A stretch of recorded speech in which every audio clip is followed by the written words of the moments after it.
Good morning, I'm Annie Rose Ramos. Today is July 1st, and that means a load of laws go into effect starting today right here in California. Now, some of them, a lot of them actually, going to help you out. We want to give them to you, so stick around. That's next. Good morning, I'm Lena Bovian live here in Camarillo, where a group of thieves used a vehicle to break into a local gun store. What they got away with, plus the latest on the investigation, coming up next. Hey, guess what? I'm enamored by this book. Jamie Kern-Lima is here live in studio. The book is called Worthy. She's got a podcast. She's an entrepreneur. Cannot wait to talk to her. Plus, M. Night Shyamalan has a creepy new serial killer movie starring Josh Hartnett. We've got the new trailer coming up.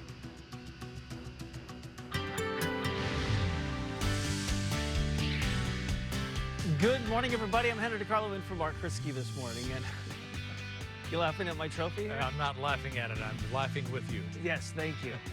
Very proud of this trophy there.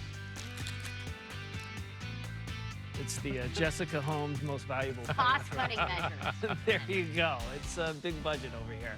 Hey, good morning. I'm in for Mark Kriske this morning. We're talking about some heat. We're talking about plenty of sunshine. And we're talking about temperatures today that will be the coolest, believe it or not, what we'll see the rest of the week. I mean, 82 downtown, that puts us a couple degrees above the average, already flirting with triple digits in the San Fernando Valley today. Same with the IE. We're looking at many of these areas going another 10 degrees warmer just in time for the 4th of July. So get ready for a very hot 4th of July weekend forecast.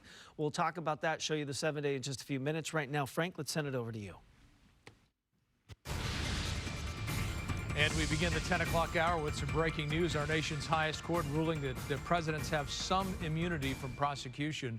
The Supreme Court's conservative majority partially siding with former President Trump this morning, but Associate Justice Sonia Sotomayor writing a blistering dissent, saying a president is now a king.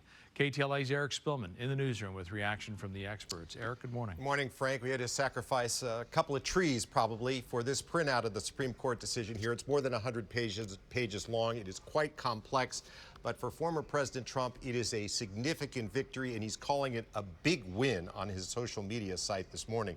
The ruling was 6-3. Chief Justice John Roberts wrote for the majority. The opinion says a former president cannot be prosecuted for official actions he or she took while on the job, but that there is no immunity for unofficial acts. The court is sending the case back to a lower court to figure out what is an official and what is an unofficial act. Trump is facing 4 federal criminal charges stemming from his attempts to overturn Joe Biden's victory in the 2020 election.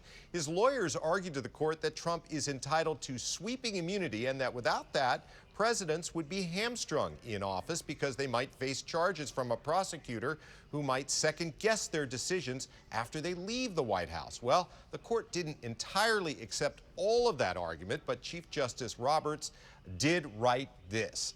The nature of presidential power requires that a former president have some immunity from criminal prosecution for official acts during his tenure in office. At least with respect to the president's exercise of his core constitutional powers, this immunity must be absolute. As for his remaining official actions, he's also entitled to immunity.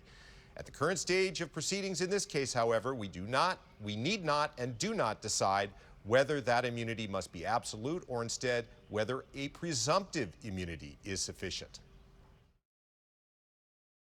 It's a huge win for Trump because number one is going to be, no matter how it comes out in the end, a huge delay in the trial, both for the January 6th matters and perhaps even for the other matters that he's charged as well. The courts now have to sort out whether what he did was official conduct or unofficial conduct.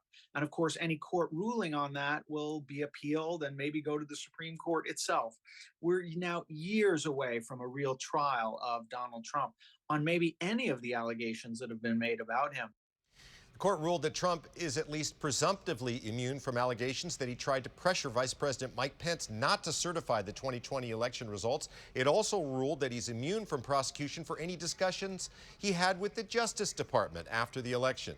Today's ruling gives Trump what he wanted, an indefinite delay of the federal case against him. He may never end up going to trial, and if he is reelected, he can order the Justice Department to drop the charges.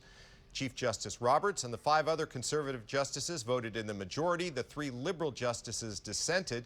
Justice Sonia Sotomayor read her opinion out loud in court this morning. It says, today's decision to grant former presidents criminal immunity reshapes the institution